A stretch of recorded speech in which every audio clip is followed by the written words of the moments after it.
Hello అండి, welcome back to our channel. మనం mixture బరువులు డైలీ రొటీన్గా తినేది కాకుండా ఇలా ట్రై చేసి చూడండి. టేస్ట్ అయితే చాలా బాగుంటుంది. ఫస్ట్ ఒక బౌల్ తీసుకొని ఫస్ట్ సన్నగా కట్ చేసుకున్న ఎర్రగడ్డలు వేసుకోవాలి. తర్వాత సన్నగా కట్ చేసుకున్న టమాటా ముక్కలు వేసుకోవాలి. తర్వాత కొంచెం కారం పొడి వేసుకోవాలి. కొద్దిగా పసుపు వేసుకోవాలి. టేస్ట్కి సరిపడా సాల్ట్ వేసుకోవాలి కొద్దిగా. తర్వాత కొంచెం గరం మసాలా వేసుకోవాలి. ఇప్పుడు కొంచెం నిమ్మరసం పిండుకోవాలి.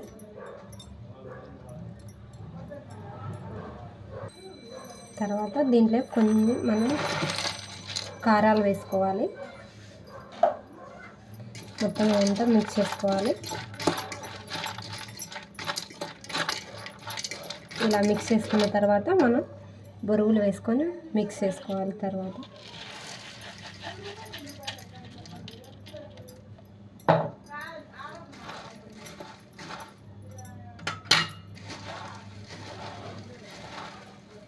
ఇలా మొత్తం అంతా మిక్స్ చేసుకోవాలి.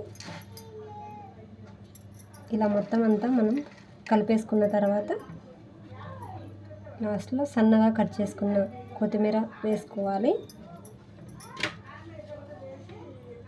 ఇంతే అండి, ఇంట్లోనే ఈజీగా మిక్చర్ బరువులు ఇలా తయారు చేసుకుంటే టేస్ట్ చాలా బాగుంటుందండి. పిల్లలకు కూడా చాలా ఇష్టంగా తింటారు. మనం ఇందులోకి నిమ్మరసం, గరం మసాలా వేయడం వల్ల టేస్ట్ ఇంకొంచెం టేస్ట్ చాలా బాగుంటుందండి. అండ్ మీరు కూడా తప్పకుండా ట్రై చేయండి. ఎలా వచ్చిందో కామెంట్ చేయండి. అండ్ మన వీడియో ఫస్ట్ టైం చూస్తున్నట్టయితే సబ్స్క్రైబ్ చేసుకోవడం మర్చిపోకండి. అండ్ మన వీడియో మీకు నచ్చినట్లయితే మీ ఫ్రెండ్స్ అండ్ ఫ్యామిలీస్కి షేర్ చేసి తప్పకుండా లైక్ చేయడం మర్చిపోకండి. Thank you.